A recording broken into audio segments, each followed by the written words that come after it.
ছাত্রদল কেন এই হামলাকারী প্রভুস, এই গুন্ডা প্রভুসকে উদ্ধার করতে সেখানে যাবে? তাদের কাজ কি ওখানে? আমরা যখন যৌক্তিকভাবে আন্দোলন করছিলাম, এক পর্যায়ে ওই প্রভুস এবং বিশ্ববিদ্যালয় প্রশাসনের ইন্ধনে ছাত্র দলের সন্ত্রাসীদেরকে নিয়ে এসে আমাদের শিক্ষার্থীদের উপর হামলা করা হয়। নির্বাচিত প্রতিনিধি, হল সংসদের নির্বাচিত প্রতিনিধি আবু নাঈম এবং জিএস ইমামের উপর বর্বরোচিত কায়দায় হামলা করা হয়। আমরা দেখতে পেয়েছি সে হামলা করে ওই ছাত্র দলের সন্ত্রাসীদের উল্লাস করতে।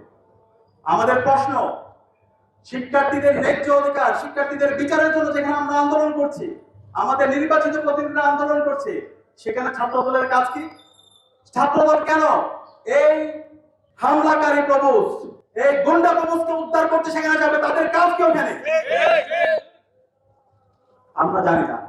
এবং পরবর্তী দেখতে পেয়েছি ওই গুন্ডা প্রভুসকে, ওই কুলাঙ্গার প্রভুসকে তারা ছাত্র দলের সন্ত্রাসীরা ওই হল অফিস থেকে তারা বের করে নিয়ে আসে এবং শিক্ষার্থীদের উপর ন্যাক্কারজনক হামলা করে। আমাদের বিপি জিএস এখন পর্যন্ত হাসপাতালে তারা ভর্তি আছে। আজকে 48 ঘন্টা আমরা পার করছি, এখন পর্যন্ত আমাদেরকে সিসিটিভি ফুটেজ গুলো তারা দেখার সুযোগ করে দেয় নাই।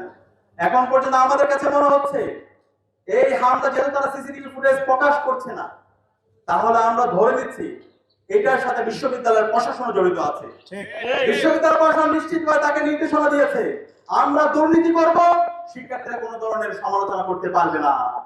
আমরা শিক্ষার্থীদের উপর নিপীড়ন করব, শিক্ষার্থীরা কোনো ধরনের কথা বলতে পারবে না।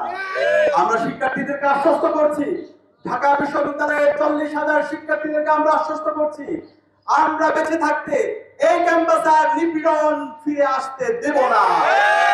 আমরা বেঁচে থাকতে এই ক্যাম্পাসে গরম গেস্টম কালচার ফিরে আসতে দেব না। আমরা বেঁচে থাকতে এই ক্যাম্পাসে মাসুদ কামাল যেভাবে বহিরাগত ছাত্রলীগের সন্ত্রাসীদেরকে নিয়ে এসে আমাদের ভাই বোনদেরকে হামলা করেছে, হাসপাতালে ঢুকে আমাদের বোনদেরকে হামলা করেছে, সেভাবে ছাত্র দলের গুন্ডাদেরকে নিয়ে এসে আমাদের ভাইদের উপর হামলা করবে, বোনদের উপর হামলা করবে, সেটা আমরা বরদাস্ত করব না। এই সন্ত্রাসীদের বিচার এই বাংলার মাটিতে আমরা করবো ইনশাআল্লাহ।